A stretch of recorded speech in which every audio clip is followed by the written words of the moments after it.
Hey and welcome to Let's Run Social with me, Nick Dollington, and my colleague Matt Rubus. Hello. Today we're going to talk about Facebook stuff because I noticed on the last few episodes, everyone listening to this is all about Facebook, yet we haven't actually talked about Facebook as much for the very reason that you need to know about everything, the conversion rate. So it's what we call the post-click. The Facebook stuff is the ad, which is pre-click.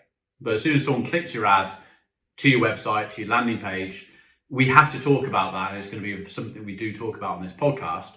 But I do understand that we haven't really talked about any Facebook. So we're going to go right back to the first thing you do on a Facebook ad, which is choose your campaign objectives. So what's the best way to explain how we get to this bit? So this is where you're in Ads Manager, you go to press that green button, create, and the first page will come up. In campaign is choose your objective. Things like traffic, conversions, brand awareness, catalog sales, store visits. Now we're not going to make this really boring and go through each one individually. We're going to talk about the ones that we use the most in our everyday work and explain why we use that and how we use it. But I think the first point is we need to talk about the pixel, which is another podcast altogether, which we're going to jump onto. But the pixel is a piece of code we've discussed before that goes on your website and allows Facebook's brain it basically cookies the website. So anyone coming to it, Facebook can start reading all the information of what that user's been doing, where they're going to on your website. But unlike Google Analytics, which people use to see the stats of what's happening on the website, Facebook is much like a brain, isn't it? So there's like 400,000 pieces of data, DNA happening all the time from every individual who goes onto a website that's got that cookie in, or on the phone, or whatever. That then stems back to the campaign objectives, because the campaign objectives allows us, by having the knowledge of what is going on the pixel, i.e. purchases, we can instruct Facebook on how we want it to feed our ad out to the audience that we have chosen. Let's say the audience is everyone on Facebook. Yeah. Let's keep this really, really simple. So we're not saying that you have to have the Facebook pixel installed for all of these things, these objectives to work, but it will, if you do have the pixel installed, you can use that data to better feed out the ad. I like to say that you're sort of running ads blind if you don't have a pixel. Yeah. Because it's just, all you're doing is sending traffic to a site and there's no pixel on there, so there's no code, there's no cookie.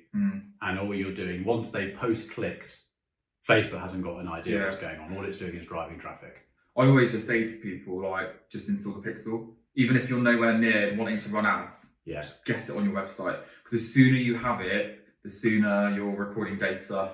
And then, if you do then get to building an ad and going through the objectives that we're going to discuss now, you're already a step ahead. Yeah, so another podcast, we're not going to digress onto Pixel. Another podcast is going to be in Pixel. Yes, it will be. This one is going to be, so we're going to assume you've got the Pixel installed. Yes. So, if you are a brand new website, you've got a brand new e-commerce shop, you've got a brand new landing page, whatever it is, the first thing that I would do is go to traffic. Would you do that? See, this is a bit of a funny... Yeah, we're going to have an argument. Yeah. This is the feedback we have. Can you disagree? Let's disagree. Right. So I'll be the person on the other team. No, because I can't sit on the fence. Depending on who you look at in this space and blogs you read and videos you watch, this is literally so conflicting. You're not reading mine? So they're the ones that matter. You're the ones that... So, okay then. So yeah, reading yours, you are very much like traffic, aren't you, to start with? I just haven't seen the results from the other ones. And this is it. And we just go on what we test and what we've done. I have seen success from running... So I have ran a campaign right off the bat to a conversion campaign, not a traffic. Yeah. Even if you're... Yeah, okay. I kind of agree with that. Okay. Yeah, we'll have a... So what... You finish your point then. So... For those listening, the two things that are before traffic are reach and brand awareness. Now, we use brand awareness for another side of our company, which helps local businesses, restaurants, and do that. So essentially, like boosting a post, brand awareness works the same way. Essentially, when you boost a post, or we talked about this on the first episode, that's Facebook just giving you brand awareness or a reach campaign. Those are what those two do. Now, I was supposed to have a call with Facebook yesterday, and Facebook are always calling us because they think they're being helpful. I know more than they do. We know more than the people that we're speaking to in their sort of Facebook call center who can help a small business with their ads don't know as much as someone might think, oh, Facebook are on me, it's bullshit. Yeah. They'll tell you, do a brand awareness campaign, get loads of traffic to your website. Once you've got loads of traffic to your website, then you can move on to a traffic campaign where you can start getting better clicks. Then you can move on to, by this time you've spent an absolute small fortune. You haven't generated, so the way I see it, I think very much our agency is about, if you're going to spend money, we want ROI. Yeah, so it's just focusing on what is the outcome you want. That's your objective on your ads. Yeah. Just crack on. So traffic, what basically happens with brand awareness is creating, brand awareness and reach really are creating likes, shares and comments. So when you put that, Facebook will give you a really cheap rate of getting as many people to see your ad as possible, your post, your ad, you're paying for it. So these are two separate objectives in Facebook Ads Manager, aren't they? They are. Brand awareness. What would you say the difference is? How would you say the difference is? So I would describe the difference as brand awareness is more about recall. So how it does it, I don't know. Obviously we know Facebook is a beast, but it's basically going out to people that are more likely to remember that brand. How do they know that? I don't know. I think it might come down to how long they're actually sitting on that ad for. So that brand is resonating in their head for a long time. So they might sit and read the ad longer, or they stay on the landing page longer, etc. Exactly. Whereas reach is more just, let's get it to as many people as we possibly can. Yeah. So Coca-Cola could turn around to their marketing team and go, there's 4 million quid. There's our new Christmas advert campaign. Get out there. Yeah. Reach campaign, just get to as many people. They don't need brand awareness. People know what their brand is. No, but they still spend a lot of money on brand awareness, don't they? Yeah. So that's what those two would do. Yeah. So we use those from a local business point of view because our local businesses pay us a standard fee every month, and we get to as many. We do the ad for them, we set it up for them, we do it on a carousel of 7 images, blah blah, and that gets to as many people as possible. And it works great for them. We have loads of success from it. Stepping into the other side of business, which is running the ads for the bigger clients that we have, it's about an ROI. They give us however many pounds a month, and they want to get as much money back from it. Yeah, that's the key metric. So our argument a minute ago was I would run traffic. If they haven't really done anything, I would run traffic to that site. You can test audiences 2 different ways. Now, the first thing that we do when we're always setting up a campaign objective is that we'll always test audiences, and it is the difference between an ad working and an ad not working. Because if you don't test any audiences, you're assuming that the audience that first we actually do a webinar on that. So if you see my posts, look out for the webinars because we have a webinar on this. I think I'm selling socks, so people who like socks are going to buy my product. But it might be people who fall into the welly category because they buy socks because they wear wellies. Unless you tested that, you would never know. No, and you can test quickly and cheaply with traffic. You can, but I would also use conversions, but it comes down to how much budget I've got. Yeah. Because if you're going to run traffic, it's going to be cheaper to get the impressions to that ad. If you run a conversion campaign, then it's going to cost you more because Facebook is already automatically going to do it. But you might get that end result. You'll get that end result if it is a conversion, like a sale, more likely with a conversion than a traffic ad. Yes, you are. Yeah. So I think that then it goes on to one step. So if you are going to run the conversion campaign, that is basically Facebook is looking at those 400,000 bits of DNA that are coming from all the users using it and going through the pixel. And it knows the people who are more likely to buy online. So when it brings someone through, even from a testing process, they bring it through to your website, those people that are clicking are more likely to purchase. Whereas from a traffic campaign, they click a lot. And Facebook knows these people click a lot, but it's not giving us any more intelligence as to what they do post-click. So that's what Matt's saying about the conversion being a good one. But then it leads into the conversion of, do you optimize then for a purchase? Do you optimize for an add to cart? If it's you have to work your way backwards on what you're getting data from. Yeah. So But it could be a purchase, it could be a webinar registration, it could be a newsletter sign up. Doesn't necessarily have to be e-com. A conversion is the converting. What is your desired outcome? Is it a lead opt-in? Is it a purchase or actual? So I would say the argument, to make it clear for the audience listening, when you press for conversion campaign, you need to have a little bit more intelligence on your current website and the pixel. Otherwise, you're going to find it hard. Because if you've got no data on the pixel, Facebook's going to find it quite hard to optimize for that conversion campaign. Yeah, it might just cost a little bit more.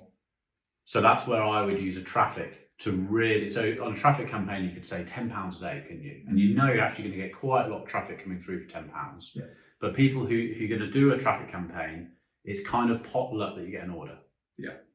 Because you're optimizing for traffic. So you then have to become a bit more skilled in looking at the data. How many links did you get? When you got those links, how many content views did you get?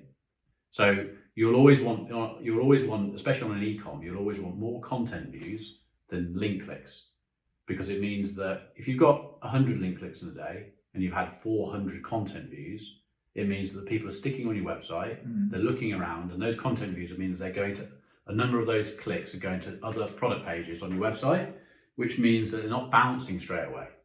So you've set up 4 audiences, you're driving traffic, you've got no orders, but you could start looking at the other metrics to see which audiences have won, which one's got the most link clicks, which one's got the most landing page views, which one's got the most content views, and you can start then very easy analysing that data and going, that particular audience won out of those things. Yeah. Then you can, now you're driving traffic and you're starting to educate the pixel, then you can start choosing the different conversion campaigns. So we've spoken about like at the top of funnel, cold people, brand awareness, reach, and then we've talked a little bit about conversions. What about the bit in the middle? Okay, so should we start off with the reason we're not going to stick around on brand awareness or reach, because it's not something that we use very often. There are some tactics, aren't there, that we've tried and have worked quite well, which would be maybe if we talk about kind of little tips and tricks in a different podcast around how that can work. But absolutely, like mainly we're using those for those local businesses at the moment. So bypass it onto what we class as the consideration phase, isn't it? So it's the middle of funnel. Yeah. Video views. Let's start off with that one. Love it. Love video views. Why do you like? I like video views because it allows you to build a audience for retargeting of the people that have viewed it. Video content is like it just wins hands down over any other form of content in terms of engagement, and if you've got a decent video, but also it allows you. So I feel like it's a really good kind of top of funnel content, because you can get awareness out there by showing that video to a load of people, get a load of views on it, and then retarget them later for a more direct call to action, like a download or an opt-in or even a purchase. So you can build a custom audience based on video views. Very simply, you go into your back end of Facebook, go to audiences, build custom audience, choose the video, and then you can decide whether you want the audience to build people who've watched 25%, 50%, 75%, or 100% of that video. Yeah. And then you can retarget those people. So it's really simple to do. Really other thing is why, and video views, Facebook rewards us with quite cheap advertising costs. Yeah. And the reason is because Facebook's sole purpose is to keep people on the platform. That's why they're looking at all these different things and trying to, these big, the Amazons of the world, the Facebooks of the world, Google, they're all in a fight against each other to try and keep them in each platform. Yeah. Video views basically means that someone's going to watch a 30-second video, a minute video, and they're staying on the platform for longer. It's easy to watch, you don't have to do any reading, things like that. And it works great for ads, doesn't it? Well, we've seen both. We've seen failure, but our client who does tattoo removal, we had some still images, didn't really do anything. As soon as we put a video on there, which was 30, 45 seconds long, of the quite cool effect of when someone's actually removing a tattoo, lasering it off, it's really intriguing to watch that video. And their leads have shot up. Because there's an argument we have in the office, isn't it, all of us, where does a video work for purchases and leads or not? And you have to test it every single time. You can call it exactly. Every brand's different, every product's different. Every video is different. Because sometimes they'll engage with it and flick to another thing and not get any click-throughs. Other times, they watch a video and they click through and then purchase or opt in for the lead. Exactly, yeah. So it's a case of testing. But it's easy to do because you can just do it on your phone. I've done loads of ads where I'm just talking to my iPhone, even 10-minute ads, and I've created audiences. A little tip for the audiences, because it costs me money to find this out. If you're going to build an audience, you have to turn audience network off. Yeah. In your placements. Yeah, you can't use them in the custom audience, can you? A lot of the time, audience network will get you the best views because it's going out of Facebook into other networks. But because it's leaving Facebook, you can't collect the data. And I remember seeing the stats for a client. I was like, awesome, that's worked. Over like 4 weeks, we collected like 30,000 views at 75%. And then when I went into the actual database, it was like saying there was only 2,000 views in there. Got on the phone to Facebook. They didn't know. Really? Yeah, they didn't know. And then as I was looking at it, I was like, I don't know. And then the girl at Facebook was like, have you got audience network switched on? I was like, yeah. And she was like, we don't record the data there. Which makes sense, doesn't it? 28,000 people are on audience network and only 2,000 are watching on Facebook. Yeah, so turn off your audience network if you're doing videos. So that's video views. Definitely really easy to use. Film a video on your phone, download it onto your computer, upload it as an ad. Works really, really well. And don't worry about having the corporate video and it's going to cost you $1,000. Just remember, you've got to remember, guys, this is a social network. You'll have a better engagement if it is looking social. Just you on a phone. Yeah. Facebook don't want ads to look like ads. No, they don't want. They don't. No, they want it to look authentic. And we get this quite a lot, don't we? Like, oh Matt, like video, really? I'm gonna have to do this. I'm gonna have to buy this piece of kit. Absolutely not. Just need your iPhone. Well, that's all they did for the tattoo. They just videoed the tattoo being removed. Yeah, you've got to put some consideration around there, depending on what your brand is, but. Honestly, the more real it is and the more authentic it is, the better, isn't it? Yeah, exactly. Next, engagement. What would you use this for? So again, I think this is a really good sort of middle of funnel audience conversion to go for. So I suppose where I like to use this mainly is that to build up social proof. So you can set up an ad, say it's your main objective, which is to get conversions. What you can also do is build that up with engagement as well. You can use the same ID, and that will then, so when people look at your conversion ad, they're more likely to click because they've got all of that social proof on there. So I like using it for that. Okay. Do you do that? Yeah, we don't do it enough though. No. Do we? And that's like a small portion of a client's budget, like literally just a couple of quid a day. They've got an ad work so what you can do is, because you can take the ad ID, can't you? So when you go into preview an ad, you take the ad ID out so you go to preview your ad that's running, and in your URL, you take the last 12 digits. Or maybe it's less than that, maybe it's 8 digits. I don't need it. But it's the last. I don't know, I just know where to get it. So it's the last one to that. Yeah. Copy and paste that. And then when you go to create a new ad, you can actually choose a selection, which is upload, use current ad. And you put in that digit and it'll bring up your exact ad. So basically what Matt's saying is. You have to do a video on it or something. You'll put an engagement campaign and all people will do is like and comment, or more like. And then that will show up on your actual running ad. Yeah. We don't use that as much as we should for all of our clients, really. No. We should do that more. Yeah, exactly. Because this is where, guys, it goes back to that initial thing where you're going into Ads Manager, what is your objective? Engagement is Facebook's looking for people that are likely to engage with it, not necessarily purchase. So you can bring those two objectives together in one ad, and it will all build up on that one ad, but you need to make sure that you use an existing ad, not create a new one and then pop in that ID. Yeah. But we'll have to put something out around how to do it. You can also go and get, which I've done in the early days with like this fitness brand that we're doing some work with, where we sent it to India and Thailand to get really cheap likes. So if you're just looking for a volume of likes on your ad, like £3 can get you like 2,000 likes if you take it outside the UK. So all you do is you build the ad, you take out the ad ID so it looks exactly like the one you want to actually run, and you have to keep it exactly the same, otherwise this won't work. Yeah. And rather than choosing UK, just choose India, Bangladesh, Thailand, I think, and somewhere else I used, and literally within overnight, because they're on a different time zone, you wake up in the morning, you've got 2,000 likes. Now, if someone was to click into those likes in your ad, all they'd just see is Mohammed and all these different Indian and Thai names, but no one does. So it depends on your brand awareness, depends on your product, but it's a really good way of getting cheap likes. Messages. This is a great one. Depends on your brand. Messages as a campaign objective. You need to really, on this one, you need to run with something like ManyChat, don't you? So this is probably another podcast, really. I think we need to do a podcast just on messages. It's too much. I'm going to disagree with you. You don't like it? I love ManyChat, but I think for a business that's just starting out without a full-fledged funnel, messages and lead gen actually are quite good places to start.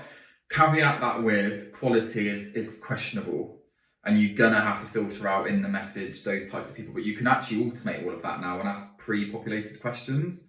Yeah. So it really comes to life when you've got an automation on the message, but I don't know. Also, I like it.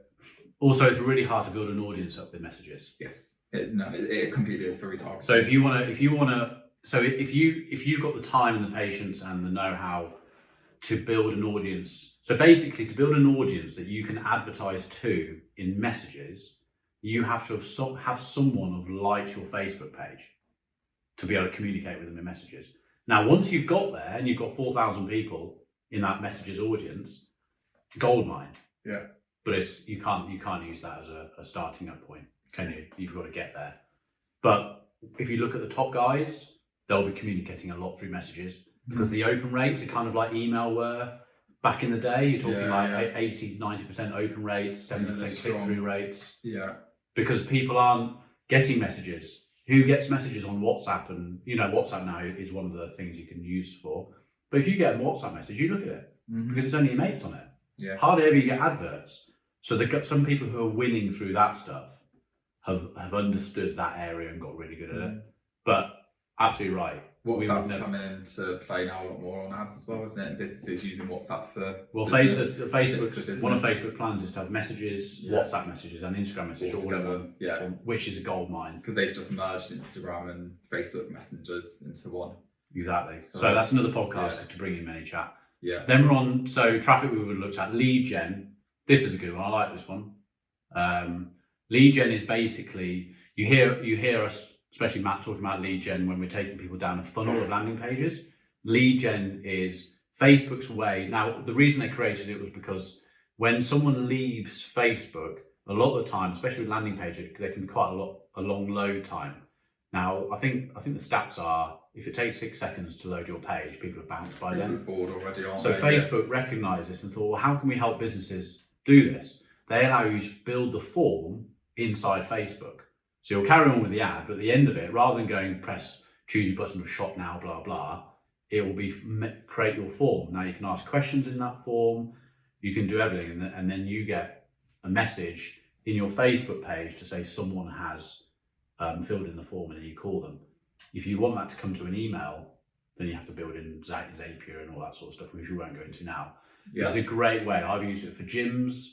In fact, I built the CrossFit gym that I helped build, which was my introduction to Facebook properly a few years back.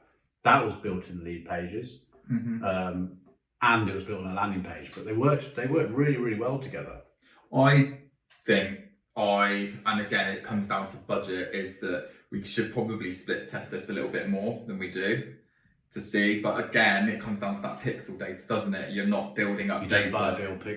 So I think what Facebook's doing is saying, we want to keep people on the platform. That's their main thing. They make more money the more people they keep on there. Secondly, if you are at a point in your business right now where you don't have websites and landing pages and you don't have the budget to create one, this is a solution for you. There's some tricks in there around, but the way it works is that you'll be presented with an opt-in form, basically. So it'd be like standard, usually would be like name and email address to get booked to, a consultation call or a download, whatever it is. Now, because it's in Facebook and people have put their personal information in there, it pre-populates. So you get click-happy people, which is why you get low-quality leads sometimes. So that's why it's good to put questions in there. Exactly. I've just had a thought. I'm going to use it for our air pump, source heat pump client.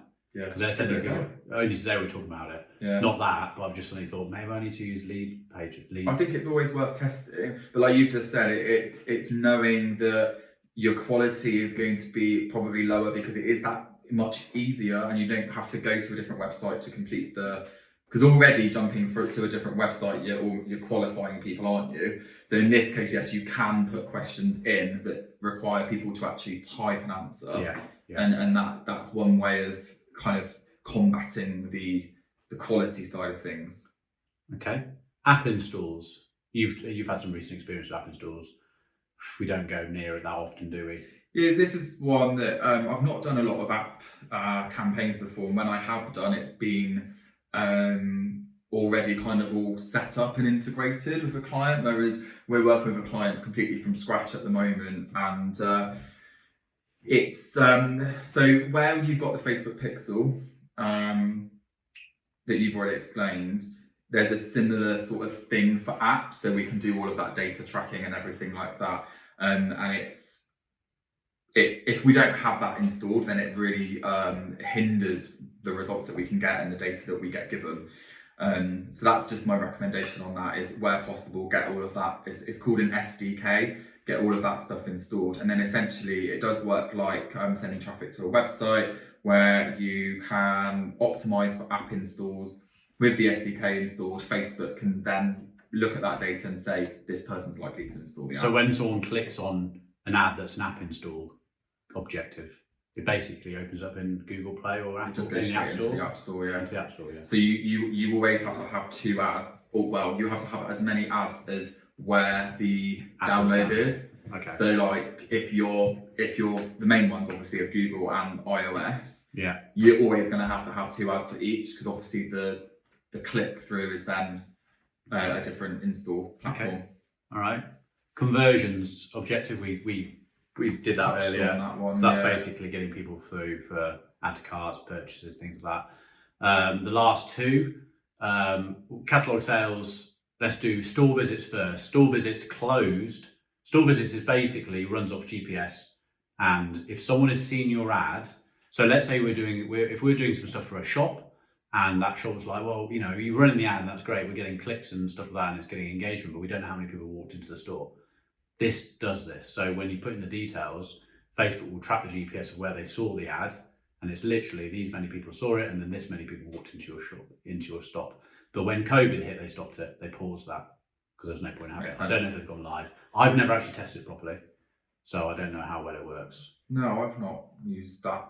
I think it was brand new. COVID hit, yeah, got paused, and now it's gone again. So it's good to test that out. Last one, catalog sales. Yeah, love this one. I love catalog sales because it just makes every e-commerce site loads of money, doesn't it? Pretty much straight away. Yeah. If you're in e-com and you've got the pixel set up correctly on your website, basically what happens is you wouldn't even need to drive any more traffic. If you've got traffic on your website already, the catalog sales is basically you through, let's say Shopify, for example. Shopify, you have a little app that you can bring into Shopify called Flexify. Flexify will copy your whole product range, send it over to Facebook. You create your products into Facebook as a catalog and call it My Catalog. It's got all your products on it, and Facebook will give you a nice big tick if everything's worked properly. Then you go into catalog sales objective and you choose your catalog, which basically means they've pulled your catalog into, so you don't actually have to put any images up of your products or prices or descriptions. Yeah. It's all in that catalog. Done.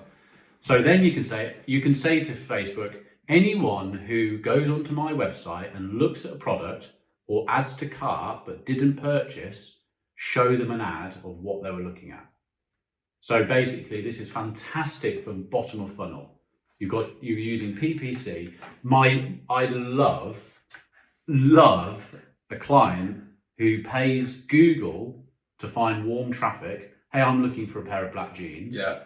They click on their ad, go through to the website, the Facebook pixel fires, they don't buy it because of whatever happens and they go away. And then that night, Facebook says, hey, we saw you were looking at these pair of jeans, but you didn't purchase. Click here to go back to where you were.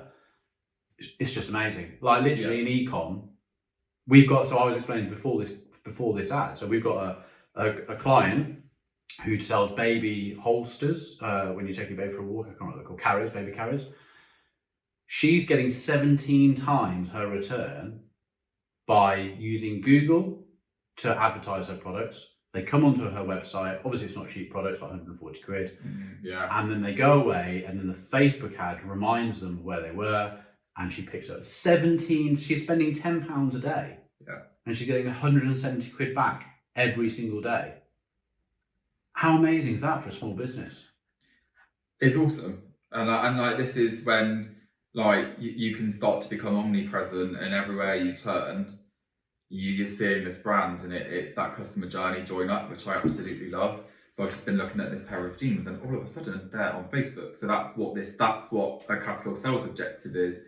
Those that are listening, what I love about catalog sales is, and this comes down to, again, the pixel and how much data you've got, is you can literally set up a catalog sales objective to no targeting.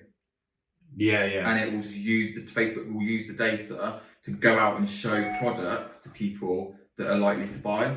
Again, you need enough data on there to be able to do that. You do need quite a lot of data on the pixel, don't you? A lot. But so what you're saying is it will look at what's happening on your website. You don't put any. You don't choose retarget people in 14 days you've been on the site. You choose the other button, don't you? Yeah. And it changes it. Yeah. So you're saying you don't need to put any criteria in there at all. It will go out and find people. Yeah. Who, are similar to the ones you've been on your website. Yeah. That's so cool. So I don't use that enough either. So good, isn't it? But again, it all comes down to Does testing. it work all the time? No. Yeah, it really does depend on that data. Another thing that you can do is you could leave it really broad, but then what you could also do is layer that as well. So again, this would all come down to testing. So you could do really broad. You could then do catalog sales to people that are interested in my products, that are 10% like the people that have purchased. So you can kind of like work back and but still very, very broad. It's cool. Yeah. Catalog sales you can have a lot of fun with. Yeah, you can. Yeah. And you can be quite cheeky with what you use in the copy as well. We don't have one client that fails on catalog sales. No. If you run it on a 14, so if you're going to run it, so you might think to yourself, oh, I haven't got loads of data. I've made catalog sales when you can choose the time period to show someone an ad based on what they're looking at. Yeah. Holy Grail is that day, 7 days. Yeah. But you need a lot of traffic to have Facebook be able to show that ad to those people. I've seen stuff work at 180 days. Yeah. Like literally, that person, Joe Blogs, was on your site 180 days ago, and you send them around and say, "Hey, we saw you were looking at this." Yeah. And they go, "Oh yeah, I forgot about that." Yeah. And buy it. I guess it comes down to thinking about the whole, life cycle of that product.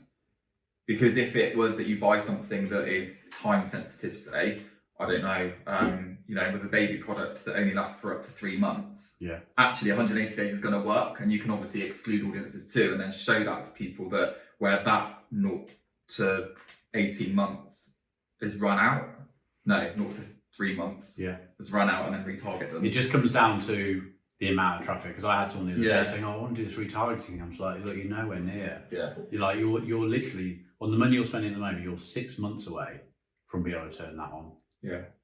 It's too much. You have to have a lot of data, because then you can actually have multiple catalog ads where you say, this ad, I want 5% off targeting to people on a 1 to 7 day basis. Yeah. This ad, I want 10% off on a 7 to 14 day. Yeah. So if it's taking longer for each person to get in, up the discount based on how long it's taking them to fall in. So you might be on the 5th week, whatever that works out, number of days, is 35% off.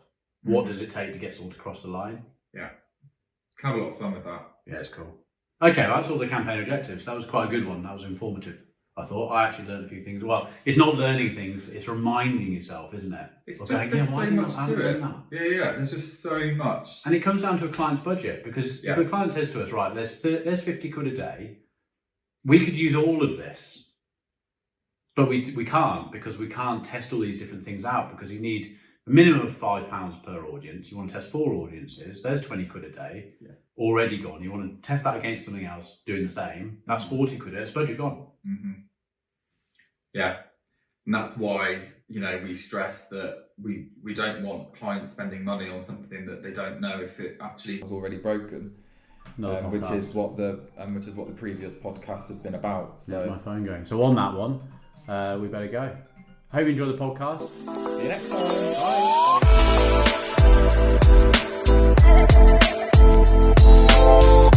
Bye.